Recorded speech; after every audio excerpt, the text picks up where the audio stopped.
So I thought tonight, Tay looked much more comfortable out there. Obviously his shot, looked like he was back in rhythm. That's the Tay we know as far as shooting the ball. I thought his legs looked much better tonight. He's looking stronger. Great job, babe. See you in the morning. Great job, man. Yeah, I think he's just looking more and more comfortable out there, on both sides of the ball.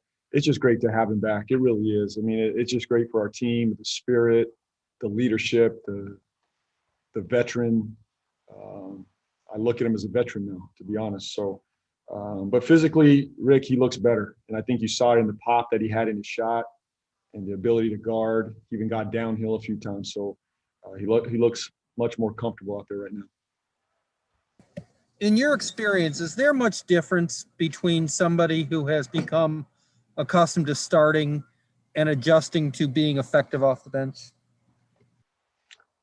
Well, I've seen a few. I mean, we've seen it throughout I've seen it from a number of players over my time in the league. There's an adjustment period, but Tay's got the mentality to handle starter minutes, off the bench minutes, different roles. He's just that type of player. To me, he's so versatile. He's just eager to help this team in whatever fashion. He's not fighting it. He embraces it. He loves this role, and he just wants to see his team succeed.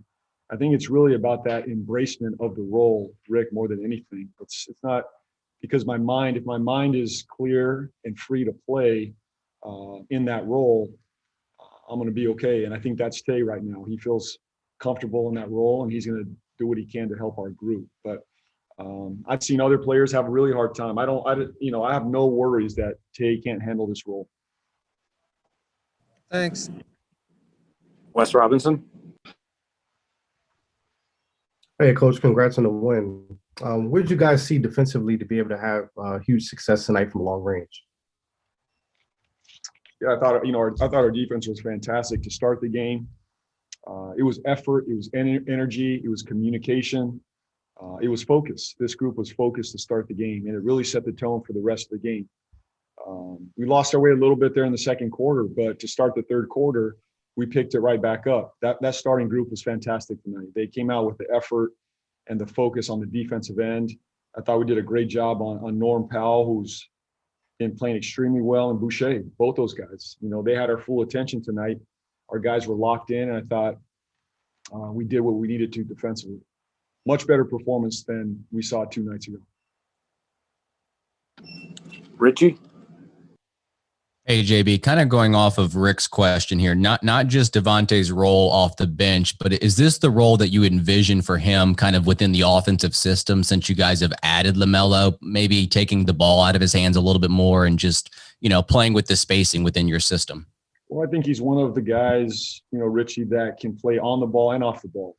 I think as we're building this system, we have multiple guys that can do what he's doing.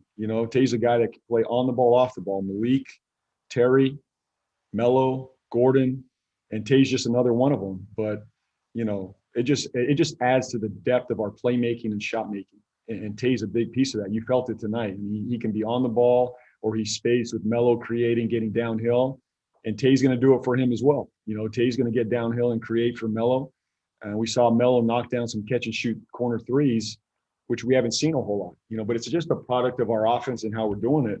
To me, it's just, we just got more depth at that playmaking and shot making now with Tay back.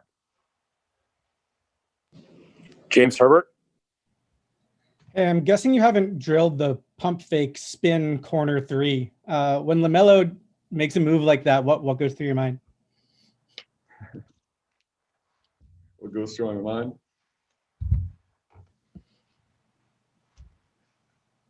I'm not sure at times. I don't know. I mean, we don't teach that one in our program.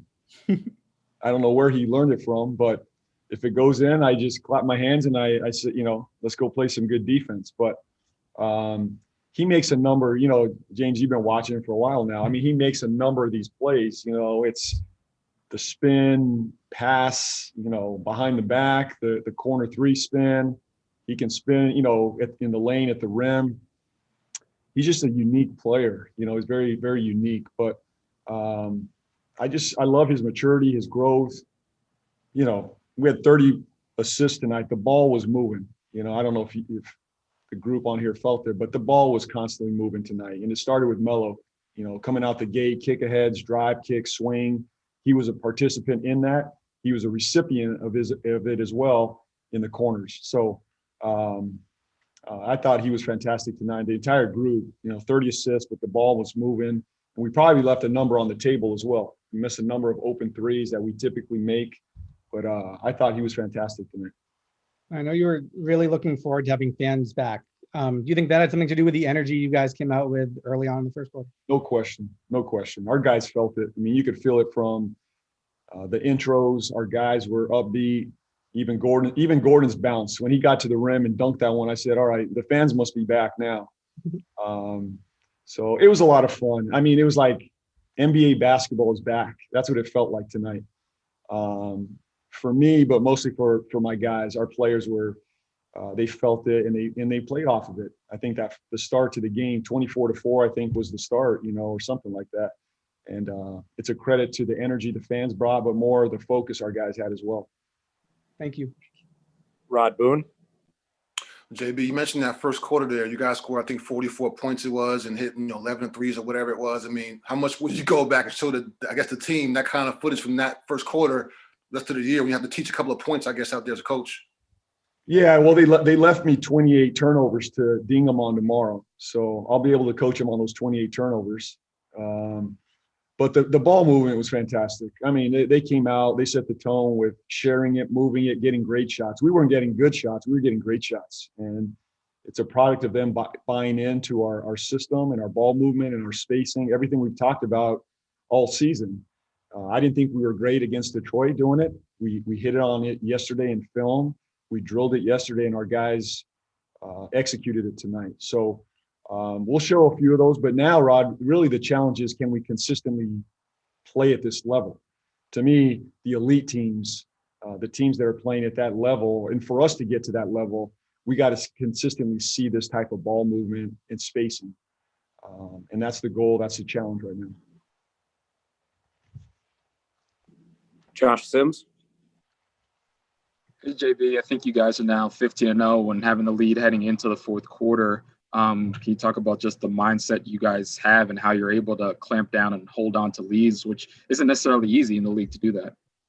No, you're right. I think, there's a focus out of this group in the fourth quarter, and especially down the stretch. I know tonight it didn't really, it didn't happen tonight in the fourth quarter, but in general, in fourth quarters, we really lock in. For whatever reason, this team,